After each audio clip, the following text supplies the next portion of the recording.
Graça e paz da parte do Altíssimo, nosso Pai, e do seu Filho, o Senhor Jesus Cristo. Constitui uma satisfação poder mais uma vez estarmos reunidos para estudar a Palavra de Deus. Você que ainda não é inscrito em nosso canal, inscreva-se, ative as notificações e assista esse vídeo até o final. Eu tenho certeza que tudo vai ser bem melhor. A partir de hoje, Deus vai estar falando com você sobre este tema tão importante, este assunto tão necessário para os nossos dias. Eu desejo de todo o meu coração que a graça divina seja com você e todos os céus. Olha o tema aí, ó. Aqui está o texto. Nós vamos começar a analisar esses textos de Ellen White, textos que nós aprendemos que nos ensinaria sobre Deus. Esses textos mostrariam para nós que Deus é uma trindade. Está aqui no texto. A gente vai ver que tipo de coisa a gente compreendeu, infelizmente de forma equivocada. Com certeza. A palavra de Deus, a Bíblia, em nenhum momento falou em trindade. Bom, mas eu peço a compreensão dos irmãos. A partir de hoje, nós vamos fazer alguns estudos sobre os textos em que Ellen White ensina que Deus é uma trindade, é uma divindade composta de 3 pessoas. Nós vamos verificar esses detalhes, vamos verificar os pontos e vamos citar textos, inclusive até supostamente textos contraditórios, tá? A gente vai trabalhar tudo isso aqui. Vai ser um assunto muito bom. Cada dia a gente vai fazer um pouquinho, não vai ser muito tempo não. Vai ser um pouquinho em cada momento. Vamos fazer isso à luz da Bíblia, vamos mostrar pela Bíblia aquilo que nós já conhecemos, que Deus é único. E esses textos aqui nós vamos refutá-los pela palavra a partir de agora. A Deus seja a glória. Vamos juntos caminhando, porque é a hora da verdade. Bíblias abertas no livro Profeta Isaías. Vou ler apenas um versículo por conta do nosso tema, mas você pode ler o contexto todo, tá bom? Isaías capítulo 43 e o versículo de número 10. E diz assim: Vós sois as minhas testemunhas, diz o Senhor, o meu servo escolhido, para que saibais e me creiais e entendais que eu sou o mesmo, e que antes de mim Deus nenhum se formou, e depois de mim nenhum haverá. Esse texto nos mostra, pelo próprio texto, pela escrita, exatamente isso, que os filhos de Israel estavam necessitados de saber uma verdade, que eles eram testemunhas de Deus. A escrita aqui está no singular, ó, vós sois as minhas testemunhas.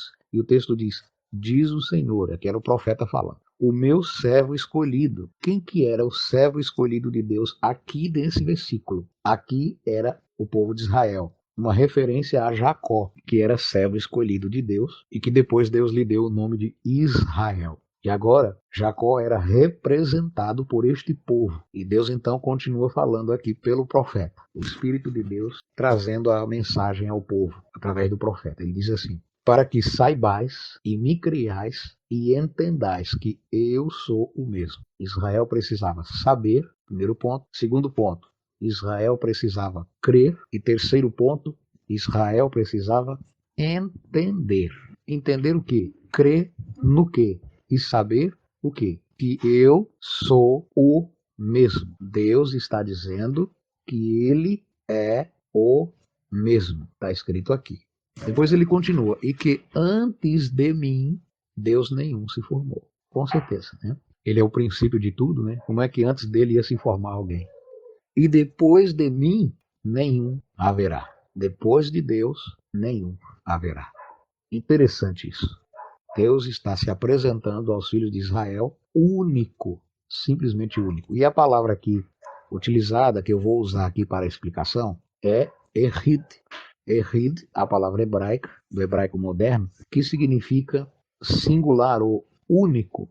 Deus é um ser que não se divide. Logo, se ele não se divide, então realmente ele é só um. Pessoa não se divide. Quando nós estudamos a gramática, que não é a nossa fé, a nossa fé não é baseada em gramática, mas quando nós estudamos a gramática, nós descobrimos que pessoa é indivisível. Entendeu? Pessoa é pessoa. Agora, o que se divide é o quê? Coisa, objeto, animais, mas o Deus do céu não se divide. Vamos ler aqui em João capítulo 3 e o verso 16 diz assim, ó: porque Deus amou ao mundo de tal maneira que deu o seu Filho unigênito, para que todo o que nele crer não pereça, mas tenha a vida eterna. Aqui bem claro, ó. Deus amou ao mundo de tal maneira que deu o seu Filho unigênito. Podemos até corroborar com este texto recortando frases de textos do Antigo Testamento. Olha aqui, Isaías capítulo 9, quer ver? Ó, verso 6. Bora recortar essa parte aqui, só para a gente entender o sentido. O sentido do que está lá em João 3,16. Diz assim, ó, Isaías 9, 6. Diz assim, ó, porque um menino nos nasceu, ok? Um filho se nos deu. Quem foi que deu? Deus que deu. E foi um filho e um menino, que é a mesma pessoa. Essa pessoa aqui, no caso, é Jesus. É esse personagem aqui, esse menino e esse filho de Isaías 9,6 é o mesmo de João 3,16. Pode conferir, pode comparar. É o mesmo filho unigênito, que aparece também em João 1, verso 14, onde Jesus é chamado de unigênito do Pai. E no verso 18, Jesus é chamado de Filho unigênito, que está no seio junto ao Pai. Está aqui os textos que confirmam o que está em João 3,16. Pois bem, então esse Deus que deu a seu Filho, amou tanto o mundo de tal maneira que deu o seu Filho. Curioso algumas coisas que a gente vai responder agora aqui. Acompanhe. Agora, a epígrafe desse texto aqui diz o seguinte: as três pessoas da divindade. As três pessoas da divindade. E tem assim também, ó, Ellen G. White. E aí, só para a gente observar, Deus é medido por matemática? Essa é a primeira pergunta que eu quero fazer aqui. O Criador dos céus e da terra é medido por matemática? Para saber que Deus é preciso saber quantos são? É preciso saber quantas pessoas tem na divindade? Resposta: não é preciso. Porque o próprio Deus, através do profeta, pelo seu Espírito, declarou aos filhos de Israel que antes dele Deus nenhum se formou e depois dele nenhum haverá. Esse Deus aqui que aparece no texto de Ellen White não é, nunca foi e nunca será o Criador dos céus e da terra, e menos ainda o Deus revelado da Bíblia, que é único. Nós podíamos colocar pelo menos 700 textos, eu estou dizendo para você com sinceridade, onde afirma claramente que só há um único Deus. 700 textos. A palavra único não vai aparecer em todos eles, mas em algum vai aparecer assim, ó, um só Deus, só um só Senhor. Enfim, palavras que identificam a unidade deste Deus.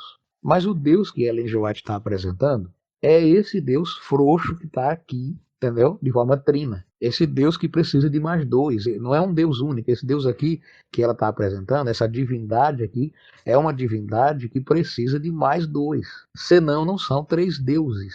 Tem que ser três deuses, senão não há salvação.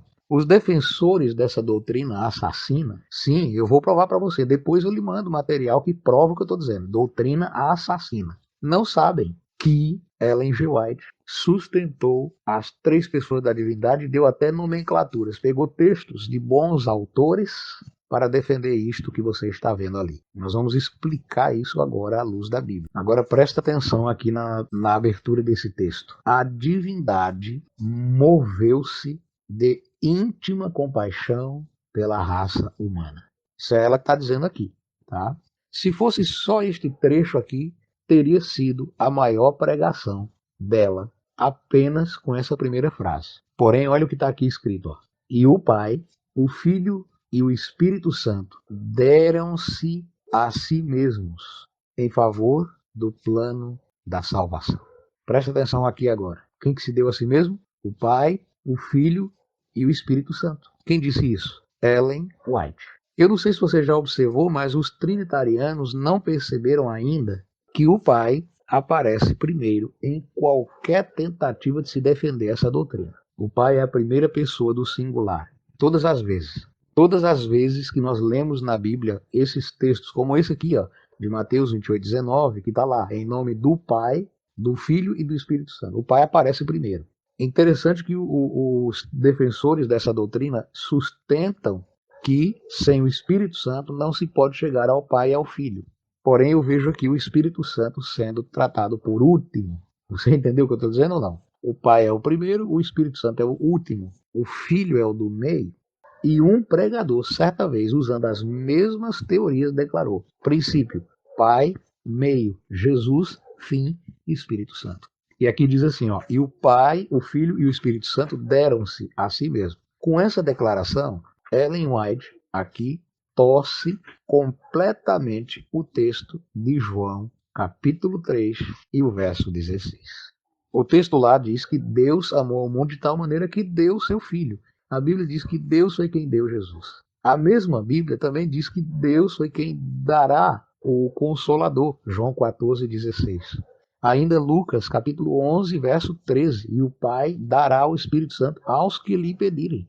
Quando eu pego esses 3 versos aqui, me mostra claramente esses textos, que o Espírito Santo é também dádiva de Deus, conforme Atos 2:38, ao ser batizado em nome de Jesus, a pessoa que é batizado em nome de Jesus recebe o Espírito Santo, o dom do Espírito Santo. Logo, o Deus, segundo a Bíblia, que deu Jesus e que deu o Espírito Santo, ele que é Deus. E, logicamente, a gente sabe, a Bíblia nos mostra que Jesus, uma vez dádiva do Pai, uma vez concebido pelo Pai, que fosse adorado, exaltado soberanamente, tudo bem. Mas aqui continua sendo um dom. Apesar de Jesus receber adoração, acaba sendo dom de Deus.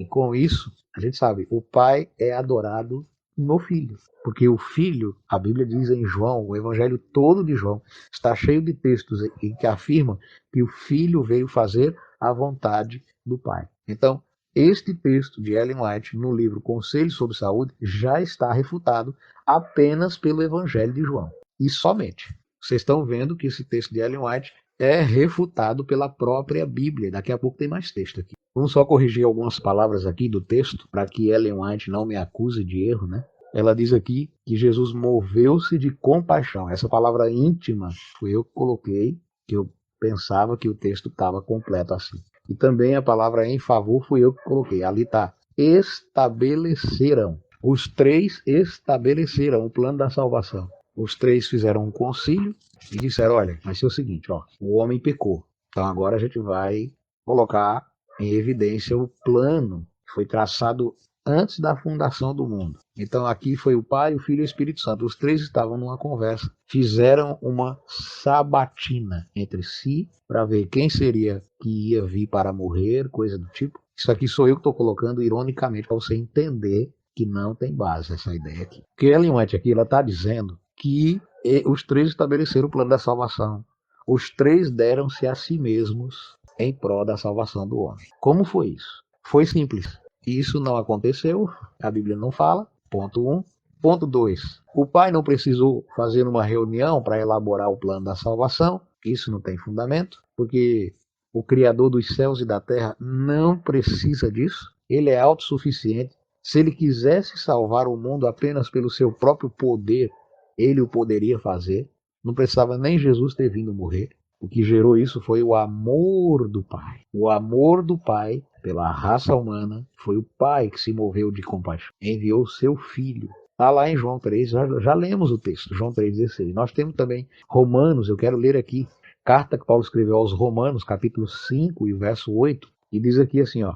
Mas Deus prova o seu amor para convosco, pelo fato de que Cristo morreu por nós, sendo nós ainda pecadores. Deus prova o seu amor. Que Deus é esse? O Pai. Ele prova o seu amor. Que isso aqui, esse texto de Romanos 5 e verso 8 que eu estou lendo, o contexto aqui é o verso 7, mas você pode pegar esse verso 8 de Romanos 5 e uni-lo a João 3, 16 e 17. O que mais se pode fazer a não ser aceitar um claro assim diz o Senhor? O que mais se pode fazer? Simples de responder.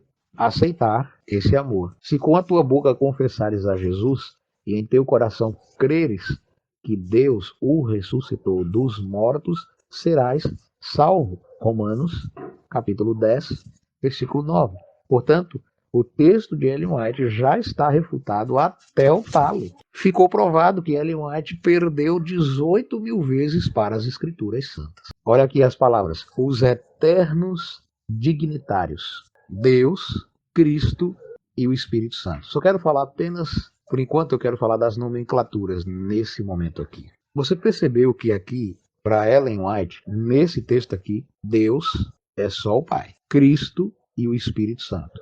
Então, tá aqui, os eternos dignitários, Deus, Cristo e o Espírito Santo. Se nós pegarmos pela gramática o texto de Ellen White, ela se contradiz desse texto para o texto anterior, porque a divindade se aplica também ao termo Deus. E de acordo com essa definição, aqui a divindade é só Deus, que seria o Pai. Cristo então não seria divino, e o Espírito Santo também não seria divino aqui nesse texto, mas seria chamado de eterno aqui. Os três eram eternos, assim diz ela. Porém, ela separou aqui: o Pai é Deus, depois ela colocou Cristo e o Espírito Santo. Não diz aqui que Cristo é Deus, também aqui não diz que o Espírito Santo é Deus. Como já vimos, nas próprias palavras de Ellen White, há contradição. Mas vamos pensar o seguinte: se aceitarmos essa declaração aqui, se retirando as palavras eternos, poderíamos entender, por exemplo, aqui era até possível aceitar que houvesse três, mas aqui o próprio texto apresentando três, preste atenção, mesmo o texto apresentando três,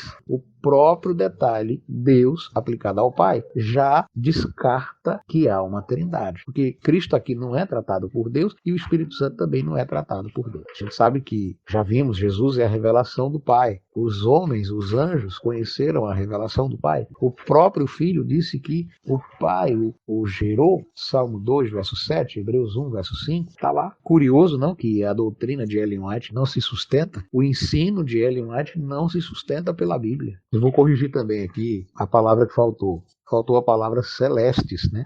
Tem que dizer que são celestes, que são eternos, são dignitários, são celestes. Quem são? Deus, Cristo e o Espírito Santo. Ela está dizendo aqui que os três executaram a obra de convencer o mundo do pecado. Então eu vou ler aqui na Bíblia para ver se realmente tem três. Vamos ver aqui. João capítulo 16. Tomara que Ellen White esteja certa, porque se ela não tiver, ela vai ver a surra de Bíblia que ela vai levar. João capítulo 16, versículos 7 e 8. Aliás, eu vou ler do 7 até o 11, só para a gente poder tirar aqui as conclusões devidas. Olha só.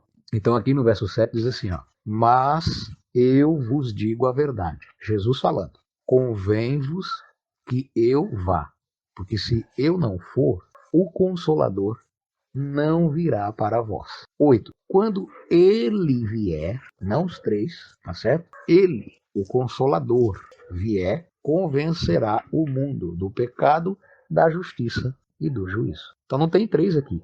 Não são três que vêm. Jesus disse que ele ia para o Pai e enviaria o Consolador. E quando esse Consolador viesse, ele, o Consolador, convenceria o mundo do pecado, da justiça e do juízo. Do pecado porque o mundo não crê em Jesus. Lembrando que o mundo aqui desse texto era o povo israelita, tá? O povo judeu. Do pecado porque não crê em Jesus. Da justiça porque Jesus disse aos discípulos: vou para o Pai e não me vereis mais. Do juízo porque o príncipe do mundo está julgado. Aqui já tem outro personagem. Mas tudo bem, isso aí não vem ao caso. Se você vai para o verso 13, vou pegar aqui o verso 13, diz assim, ó: quando, porém, vier aquele Espírito de verdade, ele vos guiará em toda a verdade. De novo, não tem três aqui. Porque não falará de si mesmo, mas dirá tudo que tiver ouvido e vos anunciará o que há de vir. 14. Ele, tá vendo? Ó, me glorificará. Então veja só, tudo que o Espírito Consolador faria aqui, glorificaria a Jesus, porque como nós sabemos, é o Espírito de Deus, o Espírito do Pai. Olha aqui no 14, ó: ele me glorificará, porque há de receber do que é meu e vou-lo há de anunciar. Deus é a verdade. Verso 13 diz que o Espírito é de verdade. No verso 15 está escrito assim, ó: tudo que o Pai tem é meu. Por isso é que vos diz que há de receber do que é meu e vou-lo há de anunciar. Portanto, esse texto de João 16, verso 7 ao 11 e do 13 ao 15, mostra quem é o Espírito Santo. E quando ele viesse, e ele já veio, já foi enviado, ele, o Espírito Santo, é que convenceria o mundo do pecado. Aqui não diz que os três viriam, mas Ellen White colocou que os três é que vêm convencer o mundo do pecado. E aí, esse texto de Ellen White, se aceitar o que ela disse, anula-se o texto bíblico. Anula-se o texto bíblico. É sério ou não é isso? Estamos estudando apenas o segundo texto de Ellen White e vimos aqui que Jesus falou bem claro, ó, João 16, verso 7. Mas eu vos digo a verdade, convemos que eu vá, eu, Jesus. Porque se eu, Jesus, não for, o Consolador não virá. Quando ele vier, tá aqui. Então não tem três que vêm convencer o mundo do pecado, só tem um. Esse um aqui é o Espírito do Pai e de Cristo. Lembra que Cristo disse, eu e o Pai somos um? Então, o Pai e o Filho são um só Espírito, e é só isso.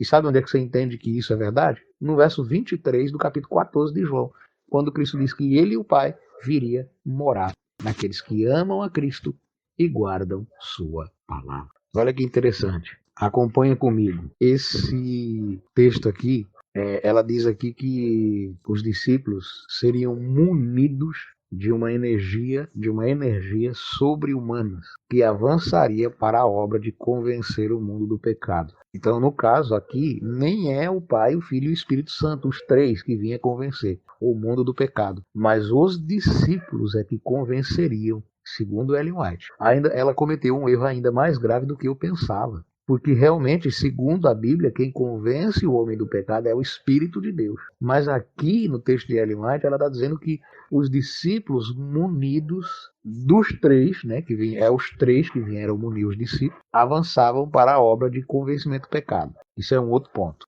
Ellen White, o texto dela foi refutado por um claro assim diz o Senhor Jesus.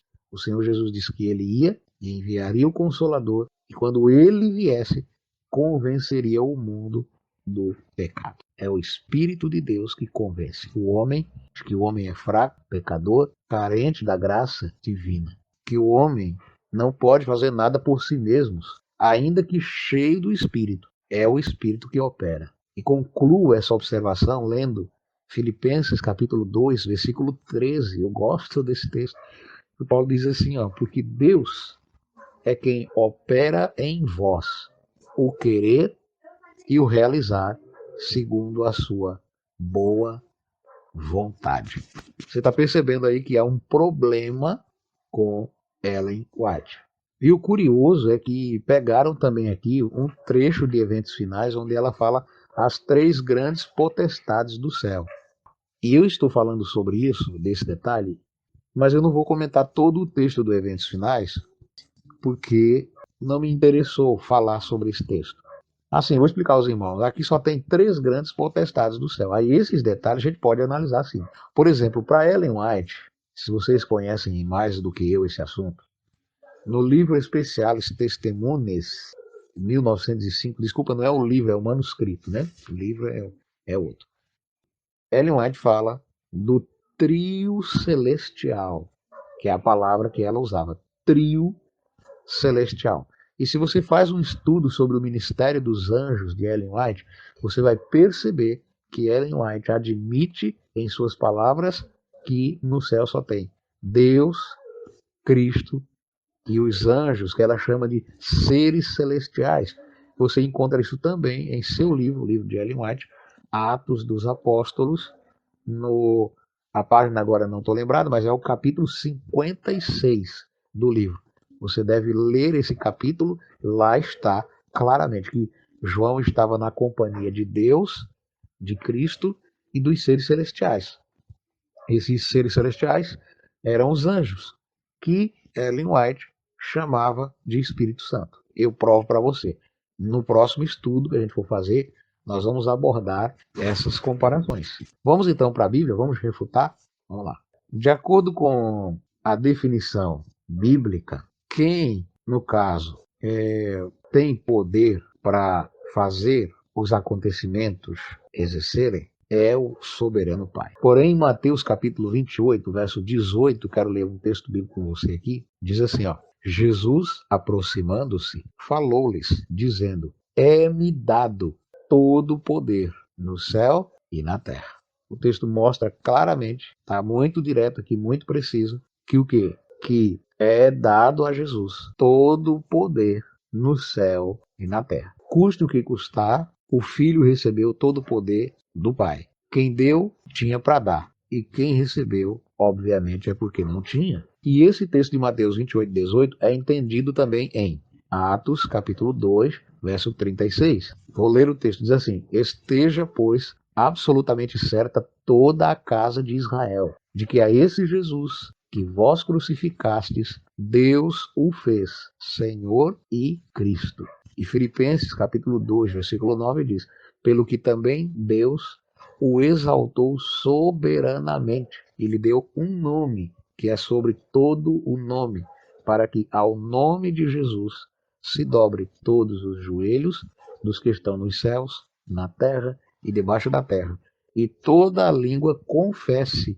que Jesus Cristo é Senhor, para a glória de Deus Pai. Não adianta tapar o sol com a peneira, a Bíblia é a verdade. A Bíblia é irrefutável. Não há quem refute a Bíblia, a menos que rasgue esses textos aqui. Pronto, se rasgar esses textos, ou no caso, não precisa rasgar o texto, é só colocar, por exemplo, em vez de Deus exaltou a Jesus, né? Você pode colocar assim, ó, o Pai, o Filho e o Espírito Santo se exaltaram. Agora, se não tem como colocar isso, a única questão é aceitar o texto como está escrito, e já é suficiente. A letra morta não salva, mas para algumas coisas, aceitar o que está escrito. Está aqui, ó. Deus exaltou a Jesus soberanamente, ponto. Deu a Jesus um nome que é sobre todo nome, ponto. Ao nome de Jesus se dobrarão todo o joelho, que está no céu, na terra, debaixo da terra, no mar. E se tiver um lugar debaixo do mar e tiver alguém lá, também vai ter que se dobrar. E toda língua vai confessar o quê? Que Jesus Cristo é Senhor, para a glória de Deus Pai. Quer confessar não? Agora não, né? Mas vai ter que fazer. Ok, meus irmãos. Vamos então meditar em mais alguns textos da Bíblia. Estamos encerrando o nosso estudo por hoje. Mas eu gostaria de, antes de encerrar, ler aqui também mais alguns textos bíblicos sobre este mesmo assunto que nós estamos abordando. Sobre o ponto da salvação, por exemplo, né? Eu vou ler aqui rapidamente alguns textos pelos quais você vai perceber que não dá para 3 pessoas salvarem o mundo. Olha o que diz os textos bíblicos aqui, ó. João capítulo 3, verso 17. Vou começar por esse. João capítulo 3, verso 17 diz o seguinte: porquanto Deus enviou seu Filho ao mundo, não para que condenasse o mundo, mas para que o mundo fosse salvo por ele, ou por meio dele, né? Depende da versão da Bíblia. Lucas capítulo 19, versículo 10 e Mateus 18, verso 11 diz o seguinte: porque o Filho do Homem veio buscar e salvar o perdido. O apóstolo Pedro, escrevendo em Atos, na verdade foi Lucas que escreveu Atos, tá? Vou corrigir aqui para não haver nenhum erro. Quem escreveu foi Lucas, o evangelista.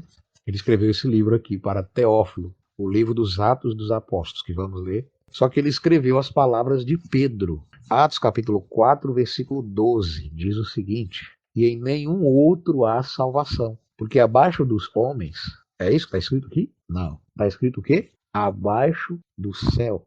Então vou repetir. E em nenhum outro há salvação, porque abaixo do céu nenhum outro nome há dado entre os homens, pelo qual importa que sejamos salvos. Quando o carcereiro perguntou a Paulo o que fazer para ser salvo, a resposta foi: crer no Senhor Jesus e serás salvo tu e tua casa.